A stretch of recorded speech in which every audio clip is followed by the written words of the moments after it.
Hey, what's up everybody? BDF 44 coming at you with another video. All right. So, feeling pretty good, man. Just left a long Laker video there for you guys. And I'm now stepping outside like 5 minutes later. So I really don't have much Laker talk to give you. I did all that before I left, but I am gonna go take care of some business that I have to do down the street. It's pretty hot. It's about 90 degrees, but you know, just keeping it local today. Very thankful that everything worked out with the storage situation. For those who are looking for an update on that, I was able to get T the money right before the therapy a couple days ago, and then he was able to get the rest from one of our good friends, SC, my boy SC. So I really appreciate that, because he poured in a lot of money to cushion the situation so that we could save our stuff in storage. And there's some really important stuff in there. Not really for me, yes. I don't consider it as important as it actually is. That's the reality of it. I guess I'm just really open to parting ways with worldly things, because I've been forced to over the last year and a half to get rid of so much that mattered to me. So it was like, you know, what else can I lose that is really going to keep me up at night? Nothing. I mean, the stuff that I have is all I really need, to be honest with you. I learned to kind of have a different level of detachment from things, you know. But there's some things in there just the same that I would love to keep, that are important to me, that if I didn't have that mindset I would be stressing about losing. But I'm in a different space right now, and who knows how long I'll be in this space. So keeping those things probably outlast the space. You feel me? And I would otherwise be very thankful to have kept stuff, particularly art and documents and pictures and stuff like that I would love to see stay in my life and stay in my family. You know what I mean? So my boy SC, my boy Tendai, you know, all I could really put toward it was a very little amount, man. I didn't really have the money. And so we were in need of people helping us through that. And they came through, man. I said a lot of prayers about it. And I'm glad God blessed us with that. The ability to keep our stuff, man. So my art is still intact, man. They didn't throw it away. All of these documents and stuff. Now we got to try to get that stuff out of there. We don't need to be going to be visiting this no more. I don't know if Tendai can store some of that stuff. Maybe I can find someone who will take some of this stuff, put different stuff in different places, maybe. But I definitely want the things that matter the most now, the things that I can't afford to lose.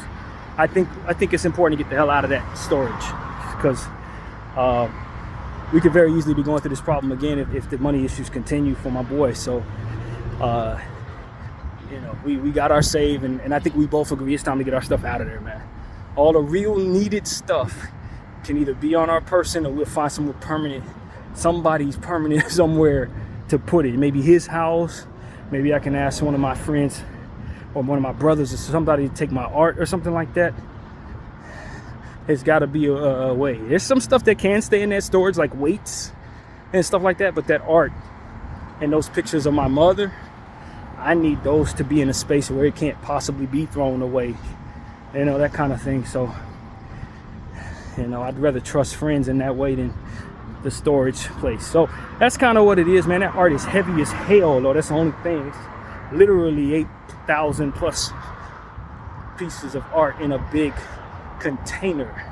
A lot of y'all who remember my channel back in the day, y'all probably seen that container on this channel before. So y'all know how big that thing is. It's heavy as hell, man. It's almost as big as a person. So I don't know who would be willing to take that, or who could actually lift that, you know. But it's definitely something that I want to preserve, obviously. And I think, you know, sort through, because there are some, I'd say probably over 1,000 pages in there that could come out and be discarded of, because they're not real pieces. They're garbage art scribbles that I was trying to kind of get through some lulls where I wasn't doing great art, or the early stages when I was trying to find myself artistically. A lot of that stuff I do not consider art. It's trash. But there's a lot of it, even more of it there, that I think is worthy of being kept. So I think that's part of it too, is getting that. It's just spending a couple of weeks with that thing of my own and tearing through what needs to be torn through, and keeping and putting aside what needs to be considered important. So that was never done. I didn't get a chance to do that when I was in my old place. I just kept everything. So yeah, man, that's one thing. I'm just very thankful that that all worked out, not only for myself, but for my boy Tendai, who I don't think he had the mindset of being ready to move on from certain things right now. Things in that storage, it wasn't okay for him to lose those things. And I don't know what all's in there, none of my business. But he was taking this a hell of a lot harder than me. So I can only imagine. So I'm very thankful that it worked out for him as well. And he's got some things going on out of town that can help him with his money situation that just popped out of nowhere. So hopefully that works out for him from there, so he can kind of get back on his feet, because it's been rough over there, man. But you know, it is what it is, man. I think all in all, a part of me just was at peace.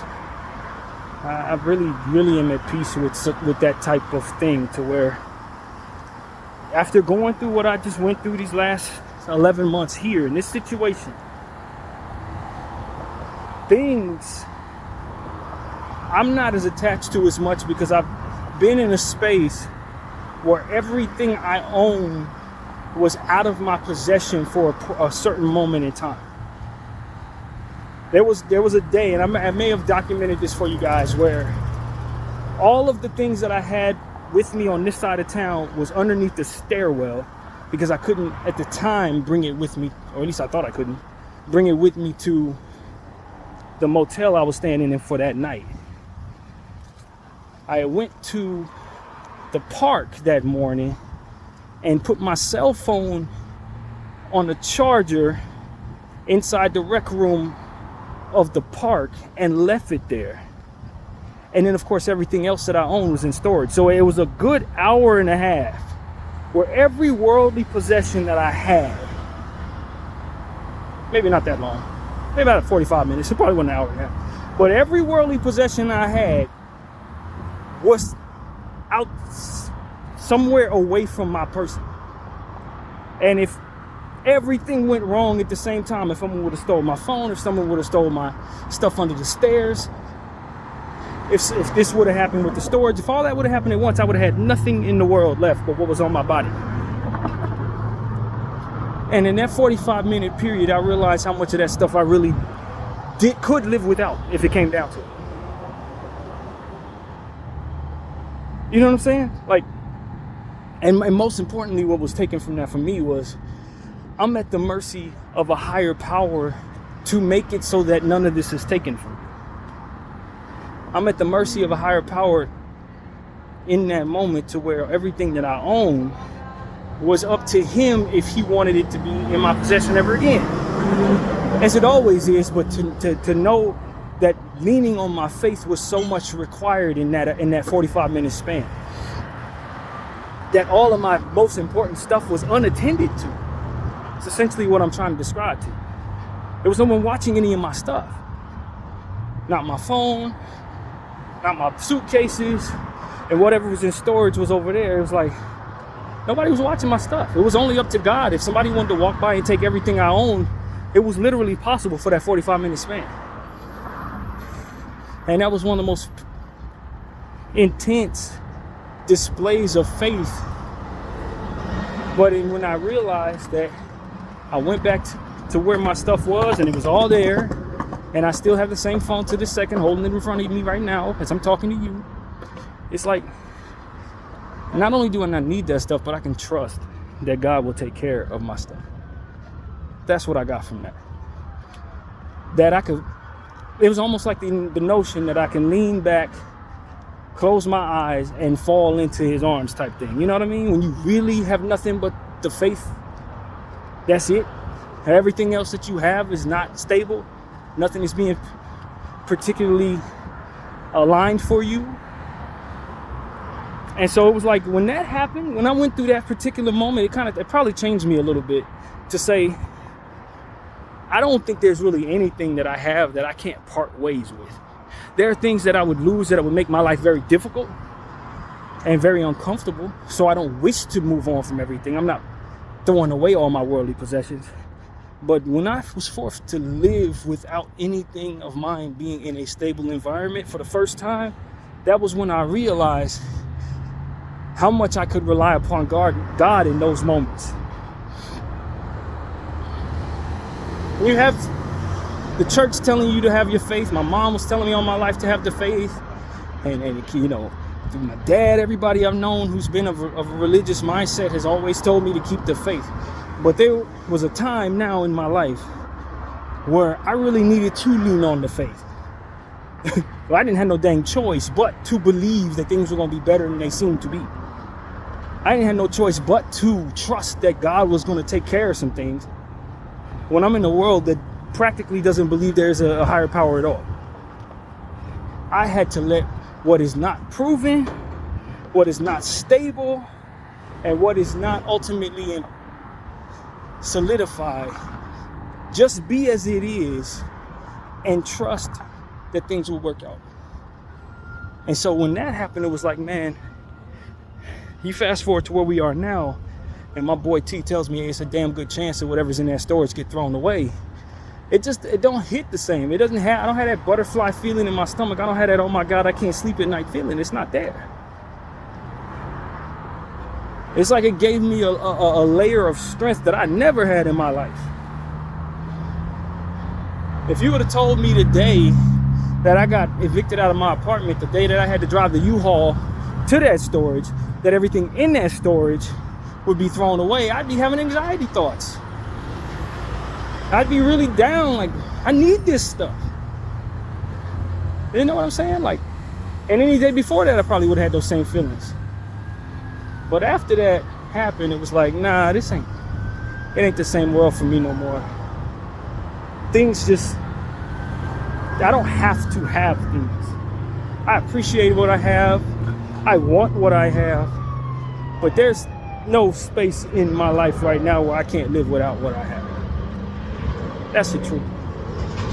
You learn to trust. You learn to trust God, man. You don't have to have it under control all the time. You understand what I'm saying? And the feeling that makes you feel like you have to have it under control all the time can be so very stressful that it can eat away at your health in and of itself. To where you're not eating, you're not sleeping. You know, you're not focused. It's like, it's not that you are in that space, it's how you're reacting to being in that space that ultimately ends up doing the damage. And so it's like all that worrying and all that, I gotta be on top of it, all the paranoia and everything that has to do with not being able to just lean back on something that you can't see and trust that it's gonna catch. That's what ends up pushing people into positions where they make life hard on people, make life hard on themselves. It's that lack of trust in a higher power, that super, I gotta be on top of everything, that if I don't, then it won't type attitude. That belief that if you don't do absolutely everything, that nothing will get done. We see governments behave that way. You see businesses and corporations behave that way. For the sake of protecting themselves from having to fall in line in things that are not stabilized, having no faith whatsoever, they do all types of stuff and allow all types of stuff. And that very seed ends up expanding to just full-blown corruption and evil, man. That's what it ends up giving birth to. The worst atrocities you see are usually done just by a group of people or a person who just don't have any damn faith. And everything that comes with that. And that energy ends up controlling everything they do. It ends up fueling every decision they make. And it ends up affecting other people in the same way that they're trying to prevent. And so for me, it's like, I'm not going to go out here and knock somebody over the head because I need to get some money. Because I trust that the God that I serve will make it so that either I can get the money another way or can live without it. You see what I'm saying? And in doing that, I'm not inflicting any trauma on somebody else that'll turn them into the same monster that I've become by being that way. You see? Because that's what it ends up doing. You going out here, I got to get mine, I'm going to hurt somebody else to get mine. You're inflicting trauma on somebody else who's then going to be faced with how to react to that trauma, and maybe potentially turn them into a monster to turn somebody else into a monster. In a desperate situation, I gotta pay these people, or what? And depending on how you answer that question will determine the urgency you need to get the money. Don't get it twisted. But just the same, how far you're willing to go to get that money will determine how much evil is in the world from within your vessel, from within your spirit and who you are. If you're willing to do the worst things in the world to save yourself, then you're just giving birth to more people who are willing to do the same by way of the different things that you do, the pain that you inflict. It's all connected. And you apply faith to God, that's connected too. When you have trust.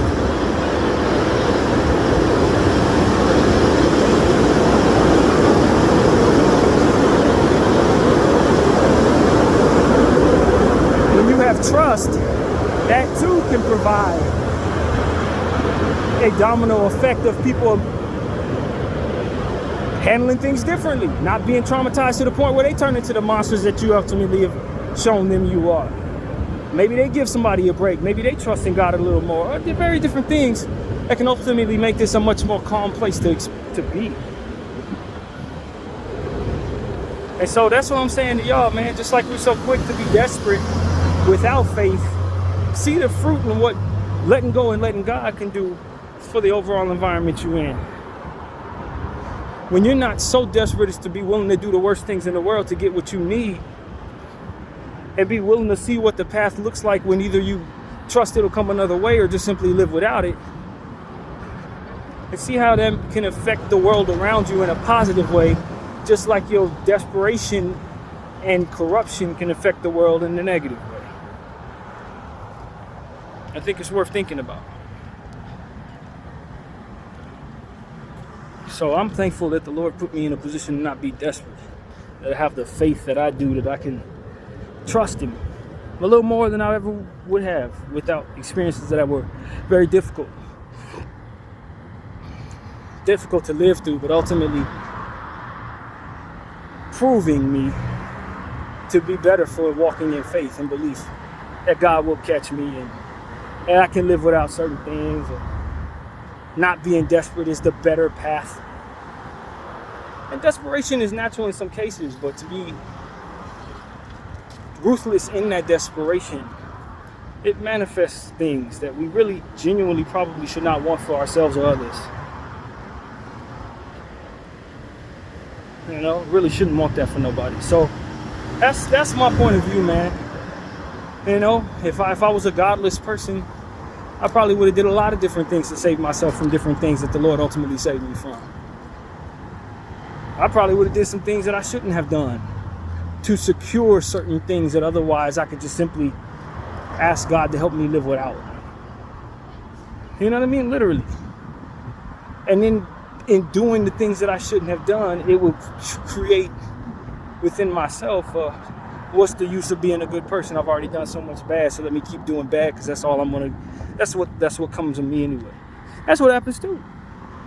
You do that one bad thing out of desperation that you felt you had to do because you didn't have any faith, and then it begets more of the same.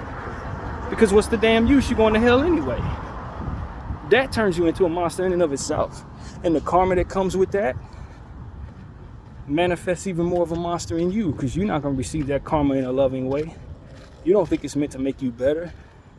By then, you're so far corrupted into being bad that you want to get back at the universe by doing more bad. That's what ends up happening to a lot of people. It's the what's the use factor that comes into play when you sell your soul.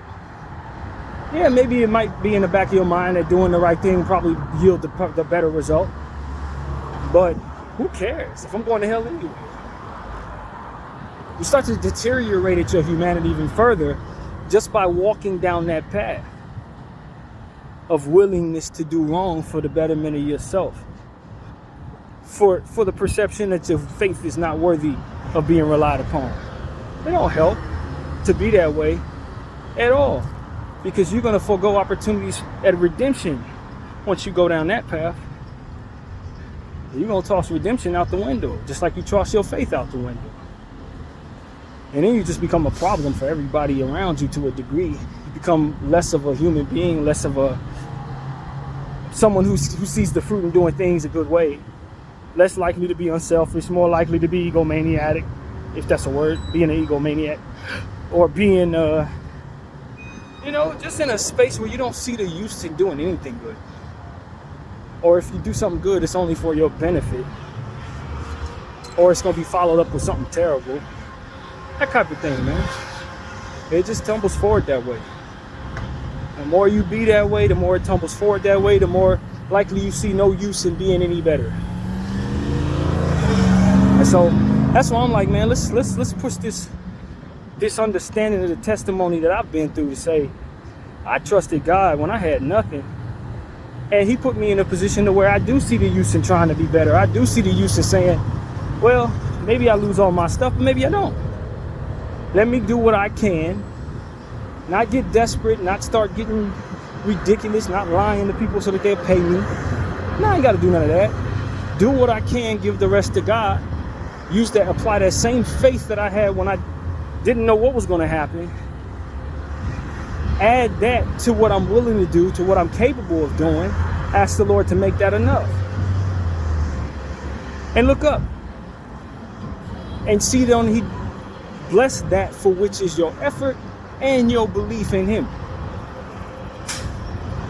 And that's what happened, I think. That's what happened.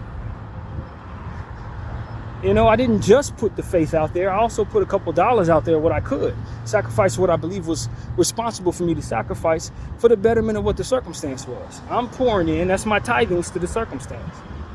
Everybody say, pay your tithes? Yeah. Could I have done better if I didn't have to give that money up? Without the idea of faith, of course. But with the idea of faith, I know I'm blessed because I was willing. If I didn't put in what I did, nor put forth the faith, then it probably don't work out. But because I was willing to do what I was able to do responsibly, and coupled that with my faith and my prayers, it yielded me the best results in this occasion. But even if it didn't, it's the faith and the effort that makes me see that it was probably the better path for me, because I can look in the mirror and see a better person for doing all I could and trusting in goodness to take care of the circumstance.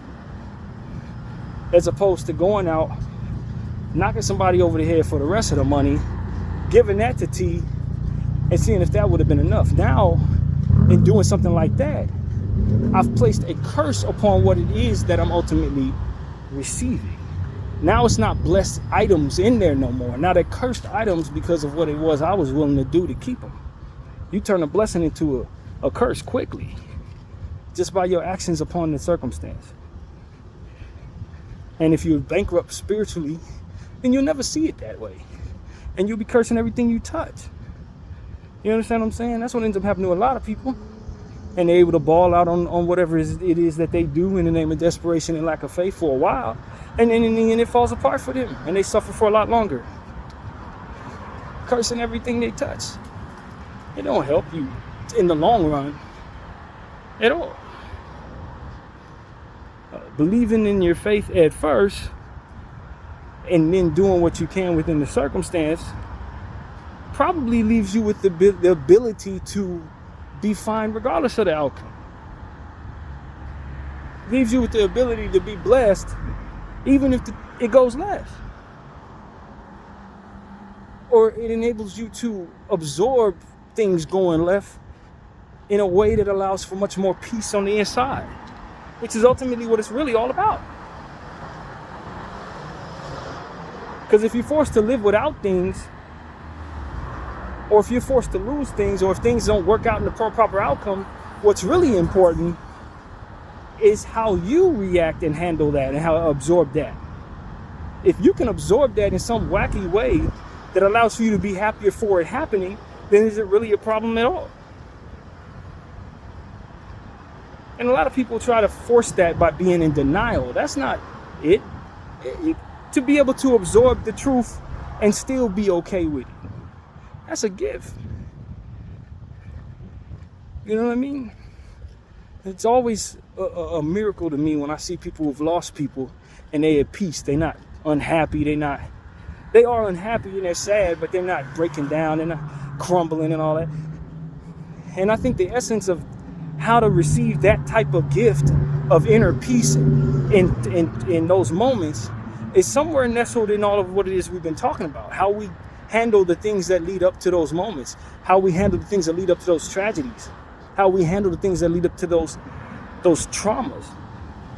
If we were a crappy person leading up to the worst moment of our lives, we're going to absorb the worst moment in our lives in the worst possible way. This can, in theory, train you for having the faith necessary to get through those moments. If you take these moments and apply the faith necessary and the effort necessary to be fine, regardless of the outcome.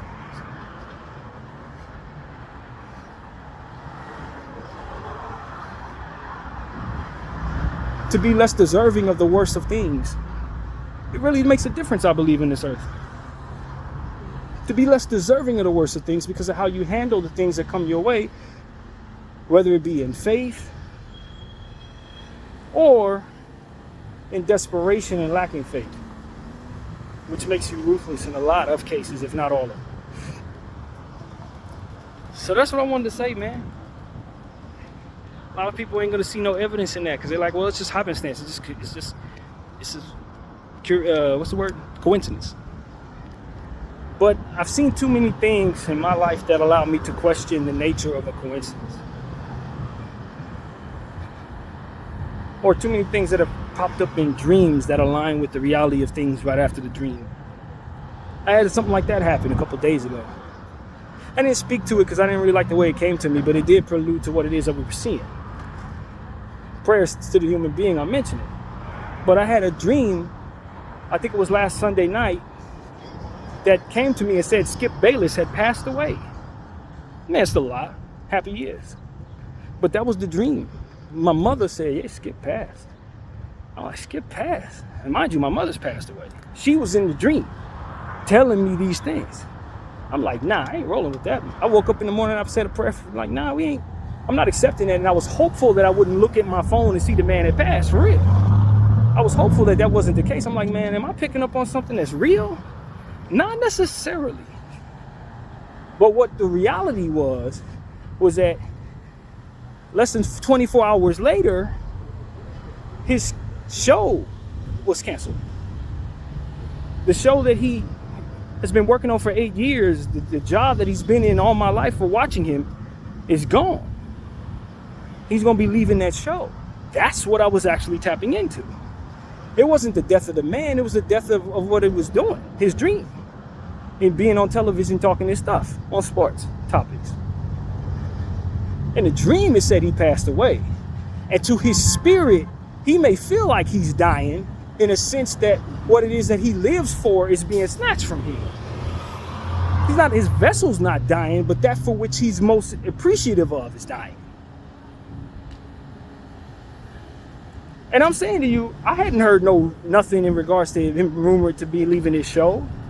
I didn't hear nothing like that at all. Not even in passing. There was nothing that made that dream make sense except for the things that happened after the dream that allowed it to align in any way. So for me, living this way and believing this way, should it be me telling you that there's nothing to the spirit when I have these type of experiences? As I told you a couple days ago, a day before that, I think it was, I was walking down the street and I was thinking about the word Van Nuys for no reason, and I looked to the left of me in that exact moment and saw it written on a page as I'm walking down the street. A random page that somebody had written Van Nuys on, along with another address or something. There was no reason for that. Like, there's nothing that preluded to that being something that should have been hinted in my mind. It was me picking up on something that had yet to have occurred.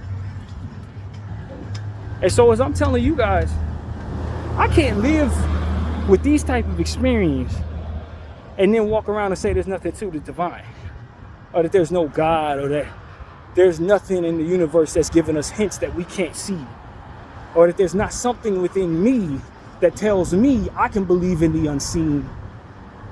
I can't believe in the unseen, rather. Because I've had so many experiences like that. to where I can afford to close my eyes, fall back on the unseen, and trust I'll be caught. Because the unseen has been hinting to me all this time that it wants me to operate that way. That it may be my duty to operate that way. And that's why I try to explain to people who wonder why I'm willing to talk about certain topics that maybe would not be politically correct on this channel. Why I'm willing to talk about genocide, and when it's probably in my best interest, if I want to ever have a career in media and sports, to never ever talk against anything like that. That the whole world, as I continue to go down this rabbit hole, is practically corrupted by that for whom is doing the genocide. Israel's controlling our whole entire government, both parties, both major parties. They have in their back pocket. To the point where they even letting us know this right now. It's like they bragging about how they've corrupted our politicians. Like it would behoove me, if I had no faith in a unseen higher power, to yield to the power in front of me, for which Israel actually is. Just like the rest of you are, for the most part. But it's these things in my life that may not be in your life that have taught me to ignore all of you who are doing that for the sake of the conversation necessary for which you are afraid to have. I'm not adhering to you and what you have fear for, because I know of something greater than me and you that has told me not to. That has shown me in so many different ways throughout the course of my 40 years of living to trust in it. And as I have, I've seen things work out for me. I've seen comfort in areas which I would otherwise not see unless I was on top of everything. There's a wisdom in me that tells me, do not adhere to that for which everybody else is adhering to. Because they can't see what's coming, and you know how I operate. You personally know how I operate, because I've shown you things that I did not show them. And had they seen the things that you've seen, or experienced the things that you've experienced, they would know too what it is I would want them to do. But because I didn't show those things to them, and I didn't give them that priviness to trust in something they cannot see, they're going to behave a certain way with that understanding. You can't behave that way, because you know what they don't know. You've seen what they haven't seen. You've been given something they don't already have. They don't have. And so for me, it's like, all right,